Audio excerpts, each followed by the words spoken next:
स्वागत है आप सभी का आपके अपने चैनल अस्तो मां सद्गम्य में। आज हम गरुड़ पुराण का 15वां अध्याय करेंगे। धर्मात्मा जन का दिव्य लोकों का सुख भोग कर उत्तम कुल में जन्म लेना, शरीर के व्यवहारिक तथा पारमार्थिक दो रूपों का वर्णन, अजपाजप की विधि, भगवत प्राप्ति के साधनों में भक्ति योग की प्रधानता। गरुड़ जी ने कहा, धर्मात्मा व्यक्ति स्वर्ग के भोगों को भोग कर पुनः निर्मल कुल में उत्पन्न होता है। इसलिए माता के गर्भ में उसकी उत्पत्ति कैसे होती है, इस विषय में बताइए।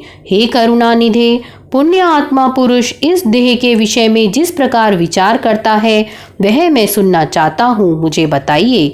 श्री भगवान ने कहा, हे ताक्षर्य, तुमने ठीक पूछा है। मैं तुम्हें परम गोपनीय बात बताता हूँ, जिसे जान लेने मात्र से मनुष्य सर्वज्ञ हो जाता है। पहले मैं तुम्हारे शरीर के पारमार्थिक स्वरूप के विषय में बतलाता हूँ, जो ब्रह्मांड के गुणों से संपन्न है और योगियों के द्वारा करने योग्य है। इस पारमार्थिक शरीर में जिस प्रकार योगी लोग षट चक्र का चिंतन करते हैं वह सब मुझसे सुनो। पुण्य आत्मा जीव पवित्र आचरण करने वाले लक्ष्मी संपन्न गृहस्थों के घर में जैसे उत्पन्न होता है और उसके पिता तथा माता के विधान एवं नियम जिस प्रकार के होते हैं उनके विषय में तुमसे कहता हूँ। स्त्रियों के ऋतुकाल में 4 दिन तक उनका त्याग कर देना चाहिए, अर्थात उनसे दूर रहना चाहिए। उतने समय तक उनका मुख भी नहीं देखना चाहिए, क्योंकि उस समय उनके शरीर में पाप का निवास रहता है। चौथे दिन वस्त्रों सहित स्नान करने के अनंतर वह नारी शुद्ध होती है तथा 1 सप्ताह के बाद पितरों एवं देवताओं के पूजन अर्चन तथा व्रत करने के योग्य होती है। 1 सप्ताह के मध्य में जो गर्भ धारण होता है उससे मलिन व्रत वाली संतान का जन्म होता है। प्रायः ऋतुकाल के 8वें दिन गर्भाधान से पुत्र की उत्पत्ति होती है। ऋतुकाल के अनंतर सम रात्रियों में गर्भाधान होने से पुत्र और विषम रात्रियों में गर्भाधान से कन्या की उत्पत्ति होती है। इसलिए पूर्व की 7 रात्रियों को छोड़कर युगम की रात्रियों में ही समागम करना चाहिए। स्त्रियों के रजो दर्शन से सामान्यतः 16 रात्रियों तक ऋतुकाल बताया गया है। 14वीं रात्रि को गर्भाधान होने पर गुणवान, भाग्यवान और धार्मिक पुत्र की उत्पत्ति होती है। सामान्य मनुष्यों को गर्भाधान के निमित्त उस रात्रि में गर्भाधान का अवसर प्राप्त नहीं होता। 5वें दिन स्त्री को मधुर भोजन करना चाहिए। कड़ुआ, खारा, तीखा तथा उष्ण भोजन से दूर रहना चाहिए। तब स्त्री का वह गर्भाशय औषधि का पात्र हो जाता है और उसमें संस्थापित बीज अमृत की तरह सुरक्षित रहता है। उस औषधि क्षेत्र में गर्भाधान करने वाला स्वामी अच्छे फल को प्राप्त करता है। तांबूल खाकर, पुष्प और श्रीखंड से युक्त होकर तथा पवित्र वस्त्र धारण करके मन में धार्मिक भावों को रखकर पुरुष को सुंदर शैया पर संवास करना चाहिए। गर्भाधान के समय पुरुष की मनोवृत्ति जिस प्रकार की होती है उसी प्रकार के स्वभाव वाला जीव गर्भ में प्रविष्ट होता है। बीज का स्वरूप धारण करके चैतन्य अंश पुरुष के शुक्र में स्थित रहता है। पुरुष की काम वासना, चित्तवृत्ति तथा शुक्र जब एकत्व को प्राप्त होते हैं तब स्त्री के गर्भाशय में पुरुष द्रवित होता है। स्त्री के गर्भाशय में शुक्र और शोणित के संयोग से पिंड की उत्पत्ति होती है। गर्भ में आने वाला सुकृति पुत्र पिता माता को परम आनंद देने वाला होता है और उसके पुंसवन आदि समस्त संस्कार किए जाते हैं। पुण्य आत्मा पुरुष ग्रहों की उच्च स्थिति में जन्म प्राप्त करता है। ऐसे पुत्र की उत्पत्ति के समय ब्राह्मण बहुत सारा धन प्राप्त करते हैं। वह पुत्र विद्या और विनय से संपन्न होकर पिता के घर में बढ़ता है और सत्पुरुषों के संसर्ग में सभी शास्त्रों में पांडित्य संपन्न हो जाता है। वह तरुणावस्था में दिव्य अंगना आदि का योग प्राप्त करता है और दानशील तथा धनी होता है। पूर्व में किए हुए तपस्या, तीर्थ सेवन आदि महापुण्यों के फल का उदय होने पर वह नित्य आत्मा और अनात्मा अर्थात परमात्मा और उससे भिन्न पदार्थों के विषय में विचार करने लगता है, जिससे उसे यह बोध होता है कि संसारिक मनुष्य भ्रमवश रस्सी में सर्प के आरोप की भांति वस्तु अर्थात सच्चिदानंद ब्रह्म में अवस्तु अर्थात अज्ञान आदि जगत प्रपंच का अध्यारोप करता है। तब अपवाद अर्थात मिथ्या ज्ञान या ब्रह्म ज्ञान के निराकरण से रस्सी में सर्प की भांति के निराकरण स्वरूप रस्सी की वास्तविकता के ज्ञान के समान ब्रह्म रूपी सत्य वस्तु में अज्ञान आदि जगत प्रपंच की मिथ्या प्रतीति के दूर हो जाने पर और ब्रह्म रूप सत्य वस्तु का सम्यक ज्ञान हो जाने पर वह उसी सच्चिदानंद ब्रह्म का चिंतन करने लगता है। संसारिक पदार्थ रूप असत या अनात्म पदार्थों से अन्वित या संबद्ध होने वाले इस ब्रह्म के संग रहित शुद्ध स्वरूप के सम्यक बोध के लिए मैं तुम्हें इसके साथ अन्वित या संबद्ध प्रतीत होने वाली पृथ्वी आदि अनात्म वर्ग के अर्थात पंचभूतों आदि के गुणों को बतलाता हूँ। पृथ्वी, जल, अग्नि, वायु तथा आकाश ये 5 स्थूलभूत कहे जाते हैं। ये शरीर इन्हीं 5 भूतों से बनता है, इसलिए 5 भौतिक कहलाता है। हे खगेश्वर, त्वचा, हड्डियां, नाड़ियां, रोम तथा मांस ये 5 भूमि के गुण हैं। यह मैंने तुम्हें बतलाया है। लार, मूत्र, वीर्य, मज्जा तथा 5वां रक्त ये 5 जल के गुण कहे गए हैं। अब तेज के गुण को सुनो। हे ताक्षर्य, योगियों के द्वारा सर्वत्र क्षुधा, तृषा, आलस्य, निद्रा और कांति ये 5 गुण तेज के कहे गए हैं। सिकुड़ना, दौड़ना, लांघना, फैलाना तथा चेष्टा करना ये 5 गुण वायु के कहे गए हैं। शब्द, छिद्र, गांभीर्य, श्रवण और समस्त तत्वों को आश्रय प्रदान करना ये 5 गुण तुम्हें प्रयत्न पूर्वक आकाश के जानने चाहिए। पूर्व जन्म के कर्मों से अधिवासित मन, बुद्धि, अहंकार और चित्त यह अंतःकरण चतुष्टय कहा जाता है। कान, त्वक, जिह्वा, नेत्र, नासिका ये ज्ञानेंद्रियां हैं तथा वाक, हाथ, पैर, गुदा और उपस्थ ये कर्मेंद्रियां हैं।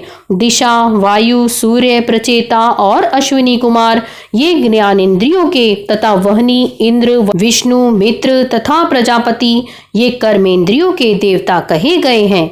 देह के मध्य में ईड़ा, पिंगला, सुषुम्ना, गांधारी, गजजीवा, पूषा, यशस्विनी, अलम्बुषा, कुहू और शंखनी ये 10 प्रधान नाड़ियां स्थित हैं। प्राण, अपान, समान, उदान तथा व्यान, नाग, कुर्म, क्रकल, देवदत्त और धनंजय ये 10 वायु हैं। हृदय में प्राण वायु, गुदा में अपान वायु, नाभि मंडल में समान वायु, कंठ देश में उदान वायु और संपूर्ण शरीर में व्यान वायु व्याप्त रहती है। डकार या वमन नाग वायु हेतु है, जिसके द्वारा उन्मीलन होता है, वह कुर्म वायु कहा जाता है। क्रकल नामक वायु भूख को उद्दीप्त करता है। देवदत्त नामक वायु जम्भाई कराता है। सर्वव्यापी धनंजय वायु मृत्यु के पश्चात भी मृत शरीर को नहीं छोड़ता। ग्रास के रूप में खाया गया अन्न सभी प्राणियों के शरीर को पुष्ट करता है। उस पुष्टिकारक अन्न के सारांशभूत रस को व्यान नाम का वायु शरीर की सभी नाड़ियों में पहुंचाता है। उस वायु के द्वारा भुक्त आहार 2 भागों में विभक्त कर दिया जाता है। गुदा भाग में प्रविष्ट होकर सम्यक रूप से अन्न और जल को पृथक पृथक करके अग्नि के ऊपर जल और जल के ऊपर अन्न को करके अग्नि के नीचे वह प्राण वायु स्वतः स्थित होकर उस अग्नि को धीरे धीरे धोकाता है। उसके द्वारा धोके जाने पर अग्नि मल और रस को पृथक पृथक कर देता है। तब वह व्यान वायु उस रस को संपूर्ण शरीर में पहुंचाता है। शरीर से पृथक किया गया मल शरीर के कर्ण, नासिका आदि 12 छिद्रों से बाहर निकलता है। कान, आँख, नासिका, जिह्वा, नख, गुदा, गुप्तांग तथा शिराएं और समस्त शरीर में स्थित छिद्र एवं लोम ये 12 मल के निवास स्थान हैं। जैसे सूर्य से प्रकाश प्राप्त करके प्राणी अपने अपने कर्मों में प्रवृत्त होते हैं, उसी प्रकार चैतन्य अंश से सत्ता प्राप्त करके ये सभी वायु अपने अपने कर्म में प्रवृत्त होते हैं। हे खग, अब नर देह के 2 रूपों के विषय में सुनो। एक व्यवहारिक तथा दूसरा पारमार्थिक है। हे विंतासुत, व्यवहारिक शरीर में 3.5 करोड़ रोम, 7 लाख केश, 20 नख तथा 32 दांत सामान्यतः बताए गए हैं। इस शरीर में 1000 पल मांस, 100 पल रक्त, 10 पल मेदा, 70 पल त्वचा, 12 पल मज्जा और 3 पल महारक्त होता है। पुरुष के शरीर में 2 कुड़व शुक्र और स्त्री के शरीर में 1 कुड़व रजत होता है।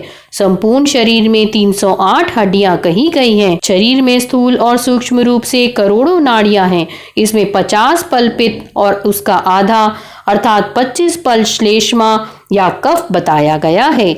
सदा होने वाले विष्ठा और मूत्र का प्रमाण निश्चित नहीं कहा गया है। व्यवहारिक शरीर इन उपयुक्त गुणों से युक्त है। पारमार्थिक शरीर में सभी 14 भुवन, सभी पर्वत, सभी द्वीप एवं सभी सागर तथा सूर्य आदि ग्रह सूक्ष्म रूप से विद्यमान रहते हैं। पारमार्थिक शरीर में मूलाधार आदि 6 चक्र होते हैं। ब्रह्मांड में जो गुण कहे गए हैं वे सभी इस शरीर में स्थित हैं। योगियों के धारणास्पद उन गुणों को मैं बताता हूँ जिनकी भावना करने से जीव विराट स्वरूप का भागी हो जाता है। पैर के तलवे में तल्लोक तथा पैर के ऊपर वितल लोक जानना चाहिए। इसी प्रकार जानू में सुतल लोक और जांघों में महातल लोक जानना चाहिए। शक्ति के मूल में तलातल, गुह स्थान में रसातल, कटी प्रदेश में पाताल, इस प्रकार पैरों के तलुओं से लेकर कटी पर्यंत 7 अधोलोक कहे गए हैं। नाभि के मध्य में भूलोक, नाभि के ऊपर भूवरलोक, हृदय में स्वलोक, कंठ में महलोक, मुख में जनलोक, ललाट में तपोलोक और ब्रह्मरंध्र में सत्यलोक स्थित है। इस प्रकार 14 लोक पारमार्थिक शरीर में स्थित हैं। त्रिकोण के मध्य में मेरु, अधः कोण में मंदर, दाहिने कोण में कैलाश, वाम कोण में हिमाचल, उधर्व रेखा में निषद, दाहिनी ओर की रेखा में गंधमादन तथा बाईं ओर की रेखा में रमणाचल नामक पर्वत स्थित है। ये 7 कुल पर्वत इस पारमार्थिक शरीर में हैं। अस्थि में जम्बू द्वीप, मज्जा में शाक द्वीप, मांस में कुश द्वीप, शिराओं में क्रौंच द्वीप, त्वचा में शामली द्वीप, रोम समूह में गोमेद द्वीप और नख में पुष्कर द्वीप की स्थिति जाननी चाहिए। तत्पश्चात सागरों की स्थिति इस प्रकार है। हे विंतासुत, क्षार समुद्र मूत्र में, क्षीर सागर दूध में, सुरा का सागर कफ में, घृत का सागर मज्जा में, रस का सागर शरीरस्थ रस में और दधि सागर रक्त में स्थित समझना चाहिए। स्वादुदक सागर को कंठ के लटकते हुए भाग अथवा उपजीवा या काकल में समझना चाहिए। नाद चक्र में सूर्य, बिंदु चक्र में चंद्रमा, नेत्रों में मंगल और हृदय में बुध को स्थित समझना चाहिए। विष्णु स्थान अर्थात नाभि में स्थित मणिपूरक चक्र में बृहस्पति तथा शुक्र में शुक्र स्थित है। नाभि स्थान नाभि में शनैश्चर स्थित है और मुख में राहु स्थित कहा गया है।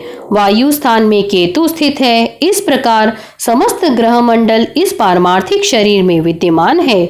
इस प्रकार अपने इस शरीर में समस्त ब्रह्मांड का चिंतन करना चाहिए। प्रभात काल में सदा पद्मासन में स्थित होकर 6 चक्रों का चिंतन करें और यथोक्त क्रम से अजपा जप करें। अजपा नाम की गायत्री मुनियों को मोक्ष देने वाले हैं। इसके संकल्प मात्र से मनुष्य सभी पापों से मुक्त हो जाता है।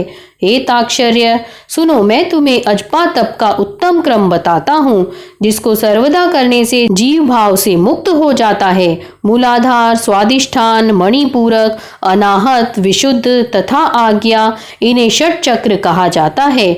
इन चक्रों का क्रमशः गुदा प्रदेश के ऊपर में, लिंग देश में, नाभि में, हृदय में, कंठ में, बाहों के मध्य में तथा सहस्त्रार में चिंतन करना चाहिए। मूलाधार चक्र चतुर्दलाकार अग्नि के समान और व से स पर्यंत वर्णों का आश्रय स्थान है। स्वादिष्ठान चक्र सूर्य के समान दीप्तिमान ब से लेकर ल पर्यंत वर्णों का आश्रय स्थान और शदलाकार है। मणिपूरक चक्र रक्तिम आभा वाला दशदलाकार और ड से लेकर फ पर्यंत वर्णों का आधार है। अनाहत चक्र द्वादश दलाकार स्वर्णिम आभा वाला तथा क से ठ पर्यंत वर्णों से युक्त है। विशुद्ध चक्र षोडश दलाकार 16 स्वरों से युक्त कमल और चंद्रमा के समान कांति वाला होता है। आज्ञा चक्र हं सह इन 2 अक्षरों से युक्त द्विदलाकार और रक्तिम वर्ण का है। उसके ऊपर ब्रह्मरंध्र में दैदीप्यमान सहस्त्रदल कमला चक्र है, जो कि सदा सत्यमय, आनंदमय, शिवमय, ज्योतिर्मय और शाश्वत है। इन चक्रों में क्रमशः गणेश, ब्रह्मा, विष्णु, शिव, जीवात्मा, गुरु तथा व्यापक पर ब्रह्म का चिंतन करना चाहिए। अर्थात मूलाधार चक्र में गणेश का, स्वादिष्टान चक्र में ब्रह्मा जी का, मणिपूरक चक्र में विष्णु का, अनाहत चक्र में शिव का, विशुद्ध चक्र में जीवात्मा का, आज्ञा चक्र में गुरु का और सहस्त्रार चक्र में सर्वव्यापी पर ब्रह्म का चिंतन करना चाहिए। विद्वानों ने एक दिन रात में 21,600 श्वासों की सूक्ष्म गति कही है। हं का उच्चारण करते हुए श्वास बाहर निकलता है और सह की ध्वनि करते हुए अंदर प्रविष्ट होता है। इस प्रकार तात्विक रूप से जीव हं सह इस मंत्र से परमात्मा का निरंतर जप करता रहता है। जीव के द्वारा अहोरात्र में किए जाने वाले इस अजपा जप के 600 मंत्र गणेश के लिए, 6000 ब्रह्मा के लिए, 6000 विष्णु के लिए, 6000 शिव के लिए, 1000 जीवात्मा के लिए, 1000 गुरु के लिए और 1000 जप चिदात्मा के लिए निवेदित करने चाहिए। श्रेष्ठ संप्रादेवेता अरुण आदि मुनि इन 6 चक्रों में किरण के रूप में स्थित गणेश आदि देवताओं का चिंतन करते हैं। शुक्र आदि मुनि भी अपने शिष्यों को इनका उपदेश देते हैं। अतः महापुरुषों की प्रवृत्ति को ध्यान में रखकर विद्वानों को सदा इन चक्रों में देवताओं का ध्यान करना चाहिए। सभी चक्रों में अनन्य भाव से उन देवताओं की मानस पूजा करके गुरु के उपदेश के अनुसार अजपा गायत्री का जप करना चाहिए। इसके बाद ब्रह्मरंध्र में अधोमुख रूप में स्थित सहस्त्रदल कमल में हंस पर विराजमान वर तथा अभय मुद्रायुक्त दोनों हस्त कमलों की स्थिति वाले श्री गुरु का ध्यान करना चाहिए। गुरु चरणों से निकली हुई अमृतमयी धारा से अपने शरीर को प्रलाक्षित होता हुआ सा चिंतन करें। फिर पंचोपचार से पूजा करके स्तुति पूर्वक प्रणाम करना चाहिए। तदनंतर कुंडली का ध्यान करना चाहिए, जो 6 चक्रों में 3.5 वलय में स्थित है और आरोह तथा अवरोह के रूप में 6 चक्र में संचरण करती है। तदंतर ब्रह्मरंध्र से बहिर्गत सुषुम्ना नामक धाम का ध्यान करना चाहिए। उस मार्ग से जाने वाला पुरुष विष्णु के परम पद को प्राप्त करते हैं। इसके अनंतर ब्रह्म मुहूर्त में मेरे द्वारा चिंतित आनंद स्वरूप स्वप्रकाश सनातन रूप का सदा ध्यान करना चाहिए। इस प्रकार गुरु के उपदेश से मन को निश्चल बनाएं। अपने प्रयत्न से ऐसा नहीं करें, क्योंकि गुरु के उपदेश के बिना साधक का पतन हो सकता है। इस प्रकार अंतर्याग संपन्न करके बहिर्याग का अनुष्ठान करना चाहिए। स्नान तथा संध्या आदि कर्मों को करके विष्णु और शिव की पूजा करनी चाहिए। देह का अभिमान रखने वाले अर्थात 5 भौतिक शरीर को ही अपना शरीर समझने वाले व्यक्तियों की वृत्ति अंतर्मुखी नहीं हो सकती। इसलिए उनके लिए सरलता पूर्वक की जा सकने वाली मेरी भक्ति ही मोक्ष साधिका हो सकती है। यद्यपि तपस्या और योग साधना आदि भी मोक्ष के मार्ग हैं, तो भी इस संसार चक्र में फंसे हुए व्यक्तियों के उद्धार के लिए मेरा भक्ति मार्ग ही समीचीन उपाय है। ब्रह्मा आदि देवों ने वेद और शास्त्र का पुनः पुनः विचार करके 3 बार यही सिद्धांत सुनिश्चित किया है। यज्ञ आदि सधर्म भी अंतःकरण की शुद्धि के हेतु हैं और इस शुद्धि के फलस्वरूप मेरी भक्ति प्राप्त होती है, जिसे प्राप्त करके व्यक्ति पुनः जन्म मरण आदि दुखों से पीड़ित नहीं होता। हे ताक्षर्य, जो सुकृति मनुष्य इस प्रकार का आचरण करता है, वह मेरी भक्ति के योग से सनातन मोक्ष पद प्राप्त करता है। इस प्रकार गरुड़ पुराण के अंतर्गत सारोद्वार में सुकृति जन जन्माचरण निरूपण नामक 15वां अध्याय पूरा हुआ। अगर आपको ये पसंद आया है तो इसे अपने मित्रों के साथ शेयर अवश्य करें। धन्यवाद।